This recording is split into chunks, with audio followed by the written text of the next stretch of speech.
इस लेक्चर में हम क्लास 12th बायोलॉजी का एक चैप्टर है जिसका नाम है वंशागत के आणविक सिद्धांत।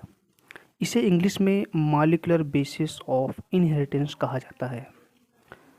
इसमें सबसे पहले डिफिनेशन पढ़ेंगे वंशागत की। इसे इंग्लिश में इनहेरिटेंस कहा जाता है। अगर इसकी डिफिनेशन हम देखें तो आनुवांशिक लक्षणों का यानी कि जेनेटिक कैरेक्टर्स का एक पीढ़ी से दूसरी पीढ़ी में पहुंचने की प्रक्रिया को वंशागत या इनहेरिटेंस कहा जाता है।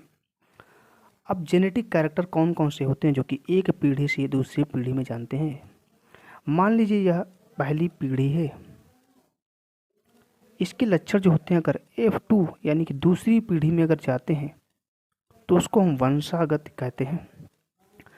जेनेटिक जो कैरेक्टर होते हैं यानी कि जो आनुवांशिक लक्षण होते हैं, आनुवांशिक लक्षण कुछ इस प्रकार हो सकते हैं जैसे कि बच्चे की वृद्धि का लक्षण, बच्चे की जनन का लक्षण, बच्चे की विकास यानी कि डेवलपमेंट के कैरेक्टर। तो ये जो कैरेक्टर होते हैं ये माता पिता के डीएनए में इनकी इन्फॉर्मेशन जो होती है स्टोर होती है, जो कि एक पीढ़ी से दूसरी पीढ़ी में ट्रांसफ़र होते हैं। तो एक पीढ़ी से दूसरी पीढ़ी में जेनेटिक कैरेक्टर की पहुंचने की प्रक्रिया को वंशागत या इनहेरिटेंस कहा जाता है। तो ये होगी डिफिनेशन वंशागत की। दूसरा होता है विविधता। इसे इंग्लिश में वेरिएशन कहा जाता है। हम जानते हैं कि जो माता पिता से जो बच्चे उत्पन्न होते हैं तो वह जो होते हैं माता पिता से कुछ उसमें अंतर पाया जाता है या भिन्नता पाई जाती है। इस अंतर या भिन्नता को ही विविधता कहा जाता है या वेरिएशन कहा जाता है। अंतर बहुत सारे हम देखते हैं जैसे कि आँखों का रंग हो गया, हाइट हो गया, आई कलर हो गया,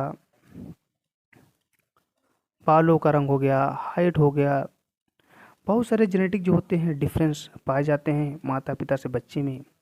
इस डिफरेंस को ही विविधता कहा जाता है या वेरिएशन कहा जाता है। ये जो अंतर आता है बच्चों में माता पिता से या डीएनए में चेंजेस के कारण आता है।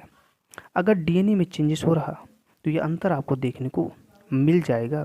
तो इस प्रकार के अंतर आने की प्रक्रिया को हम विविधता कहा जाता है या वेरिएशन कहा जाता है। तो यहाँ पर दो डिफिनेशन कंप्लीट हो गई।